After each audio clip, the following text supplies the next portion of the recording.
اعوذ باللہ من الشیطان الرجیم، بسم اللہ الرحمن الرحیم۔ السلام علیکم ورحمۃ اللہ وبرکاتہ۔ میں اوکھلا اور مصطفیٰ آباد کی ودھان سبھا کی عوام کا بہت شکریہ ادا کرتا ہوں کہ آپ تمام نے مل کر شفاء الرحمان کے لیے اور طاہر حسین صاحب کے لیے آپ نے اپنے ووٹ کا استعمال کیا۔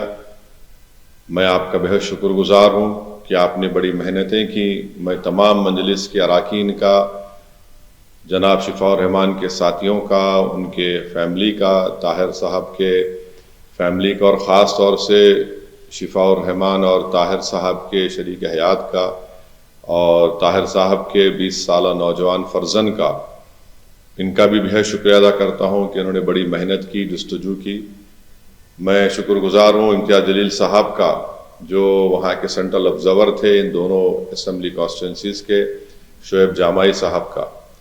نتیجہ جو ہم چاہ رہے تھے نہیں آیا ہے، مگر مجھے یقین ہے کہ ہم تمام کے حوصلے بلند ہیں اور بلند رہیں گے، اور انشاءاللہ تعالی ہم اپنی اس لڑائی کو جاری رکھیں گے۔ جمہوریت ہم کو اس بات کی اجازت دیتی ہے کہ ہم اپنے پسند کے امیدواروں کو اتاریں۔ ہماری کوشش شروع سے یہی تھی اور یہی رہے گی کہ ہم اپنی ایک آزاد سیاسی قیادت کو بنائیں گے، تاکہ وہ وہاں کی ریاست کے اسمبلی میں جا کر عوام کے بے باک مسائل کو اٹھا سکیں بے باکی سے۔ تو انشاءاللہ یہ کوشش جاری رہے گی، اور مجھے امید ہے کہ انشاءاللہ تعالی ہم تمام لوگ دعا کریں گے کہ طاہر صاحب کو، شفاء الرحمان کو جلد سے جلد، اور دوسرے جو لوگ پچھلے 5 سال سے جیل میں ہیں ان تمام کو بیل ملے گی، وہ اپنے گھر کو واپس آئیں گے، اور انشاءاللہ مجھے یقین ہے کہ وہ تمام کے تمام بے قصور ثابت ہوں گے۔ میں ایک بات عوام الناس کو بتانا چاہتا ہوں کہ نتیجے آنے کے بعد آپ دیکھ رہے ہیں کہ جو لوگ اپنے آپ کو بڑا سیکولرزم کے دعوے دار کہتے تھے، وہ دونوں سیاسی پارٹیاں آج ایک دوسرے پر بی ٹیم کا الزام نہیں لگا رہی ہیں۔ اس سے یہ بات صاحب ظاہر ہوتی ہے کہ جہاں مجلس الیکشن اگر زیادہ سیٹوں پر لڑ جاتی تو یہ فوراً ان کا یہ حربے ہتھ کنڈے استعمال کرنا شروع ہو جاتے۔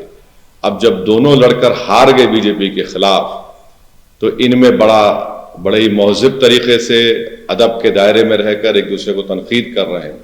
تو یہ لوگ بے نقاب ہو رہے ہیں کہ کیسے مجلس جب آپ کی قیادت کو، آپ کی ایک آواز کو اٹھانے کی بات کرتی ہے، حصے داری کی بات کرتی ہے، تو ان سب کے پیٹ میں درد شروع ہو جاتا ہے۔ بہرحال ہم اپنی کوششوں کو جاری رکھیں گے۔ ہماری کوشش یہی رہے گی کہ اوکھلا اور مصطفیٰ آباد میں وکاس اور ترقیاتی کا کام مکمل ہو، وہاں کے عوام کے بنیادی مسائل حل ہوں، اور ہم اس کے لیے کوشش کرتے رہیں گے۔ میں آپ تمام کا بہت شکریہ ادا کرتا ہوں، اور ہم نے محنتیں کی۔ اللہ ہماری اس محنت کو، قربانی کو ضرور قبول کرے گا، اور انشاءاللہ آنے والا کل ہمارا ہوگا۔ بہت بہت شکریہ۔ اگر آپ نے ہمارے چینل کو ابھی تک سبسکرائب نہیں کیا ہے تو یہاں پر ریڈ کلر کا سبسکرائب بٹن دکھ رہا ہے، اسے کلک کریں اور ہمارے چینل کو سبسکرائب کیجیے، اور ساتھ ہی ساتھ بیل آئیکن کو بھی کلک کیجیے، جس سے آپ کو تازہ اپڈیٹ ملتی رہے۔